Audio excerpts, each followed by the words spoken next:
Hey guys, what's up? It's Veldheer here with Blindside Health, bringing you another fantastic Wellness Wednesday. And today we are hitting mitochondria. Yes, the powerhouses of the cell. Why are mitochondria important? Well, they function as these energy providers for everything in our body. And if you've been feeling run down, fatigued, maybe you're just tired all the time, there's a good chance you got something going on with your mitochondria. And I want to get into 8 tips and tricks to optimize those mitochondria, not only so you feel better today, but so you can age healthily and be your best throughout your whole life and mitigate those chances of disease creeping up as you age and get older. So let's get into the power of the mitochondria. But first, let's hit a quick little biology lesson here. Take you back to middle school, high school, college, whenever you learned about these mitochondria. So the rod-like structures found inside almost all cells, and commonly they're dubbed the cell powerhouse, and they're responsible for energy production via ATP production within the system they are part of. For instance, the mitochondria in your brain create the energy for cognition. The mitochondria in your muscles create energy for muscle contraction and relaxation. And the cardiac mitochondria provide the energy required for the heart to beat. Without mitochondria, we would be unable to provide energy to carry out all the body's metabolic processes. And in simple context, we would die. Mitochondria dysfunction is found in a multitude of diseases and conditions. It is now theorized that mitochondria play a role in neurodegenerative diseases like Alzheimer's and Parkinson's, ADHD, chronic fatigue syndrome, type 2 diabetes, age-related hearing loss, aging skin and wrinkles, infertility, eye-related diseases, cancer, and accelerated aging. So, how do we keep an abundance of healthy mitochondria? Here are 8 strategies to get your mitochondria right. All right, let's kick it off with number 1, exercise. Arguably the most important thing on this list of tips. Exercise increases energy demand, and the result of this is the formation of new mitochondria, and it improves the efficiency of the electron transport chain, one of the ways the mitochondria produce energy within each mitochondria. Exercise also burns through the body's ATP, or energy stores. This is important because an excess buildup of ATP ultimately leads to free radical production. Medium intensity exercise and high intensity interval training like HIIT workouts are great options for building and maintaining optimal mitochondrial health. Ultra high intensity exercises like exercising to failure has been linked with high levels of free radical formation and should be done sparsely or avoided entirely. Sorry, all you Ironman athletes out there, kind of bad news. Number 2, calorie restriction. Calorie restriction has been shown to be effective in disease prevention and longevity. Calorie restriction in mice and rats extended their youth and delayed most major disease, including most cancers. Intermittent fasting is a super simple and easy way to naturally restrict calories.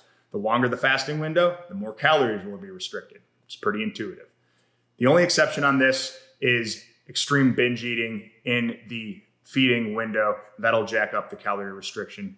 All right, guys, number 3 on the list is supplement with d-ribose.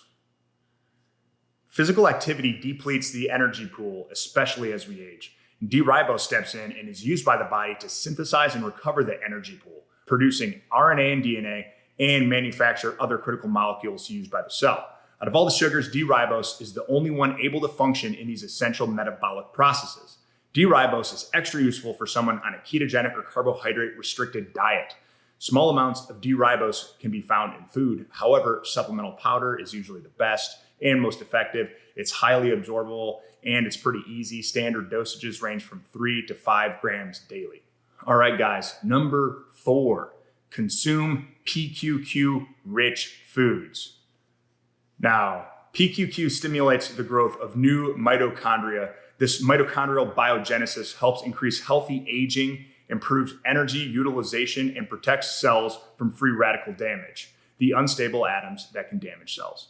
PQQ also helps protect nerve cells from degeneration, promotes growth of new nerve cells, and helps form new synapses between nerve cells. And this is vital in the brain for memory. Foods high in PQQ are dark chocolate, higher cocoa content the better, kiwi, parsley, green tea, green pepper, papaya, and breast milk.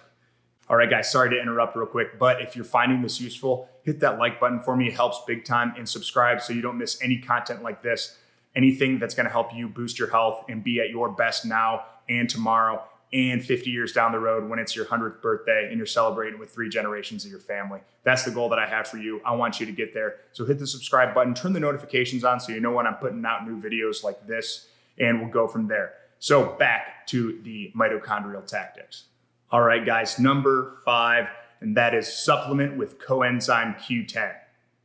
CoQ10 is an antioxidant and important component in the electron transport chain. Remember, that's the metabolic process involving mitochondria that yields energy. As we age, we produce less and less CoQ10. Like d-ribose, CoQ10 is not very abundant in our diet, and supplementation is best. How well it is absorbed by the body is low in many supplemental forms. Oil-based formulations such as Q-gel or ubiquinol are much better absorbed. CoQ10 has been shown to drastically improve numerous health conditions by restoring cellular energy and targeting the main site of free radical production. If you have congestive heart failure or early signs of neurodegenerative disease, supplementation of CoQ10 is extremely beneficial. Number 6, consume L-carnitine. This amino acid helps transport long-chain fatty acids into the mitochondria for energy production. L-carnitine is found in red meats, poultry, fish, and dairy products. So get your meat eating on. Number 7, incorporate magnesium-rich foods in the diet. This mineral is vital for over 300 different biochemical reactions, including ATP, energy production. Good dietary sources for magnesium are green leafy vegetables, nuts, seeds, and whole grains. Number 8, supplement with creatine. Creatine is directly involved in ATP cycling, aka energy production. Higher levels of creatine increase the size of the energy pool, and creatine has been found to protect against MPTP, a chemical that contributes to Parkinson's disease. Creatine also has been shown to play other proactive roles in preventing Huntington's disease and ALS. So, not just a supplement to get your swole on in the weight room. It's good for the noggin. It's good for the mitochondria. It's crucial for energy production. So, as a quick recap, guys, my 8 tips for optimizing mitochondrial health were exercise, calorie restriction, supplement with d-ribose, consume PQQ-rich foods, supplement with coenzyme Q10, consume L-carnitine, eat more magnesium-rich foods, and supplement with creatine. Now, if you want to learn more about mitochondria, I highly suggest reading Mitochondria and the Future of Medicine, written by Dr. Lee No, or The Longevity Paradox, written by Stephen Gundry. Both very easy reads, very informative on mitochondria and how it impacts our health and our aging. And there's this whole mitochondrial aging theory, which basically says as time goes by, we don't necessarily break down. It's our mitochondria that start to atrophy and break down, and that eventually leads to some system failures within our body, and that is what leads to aging.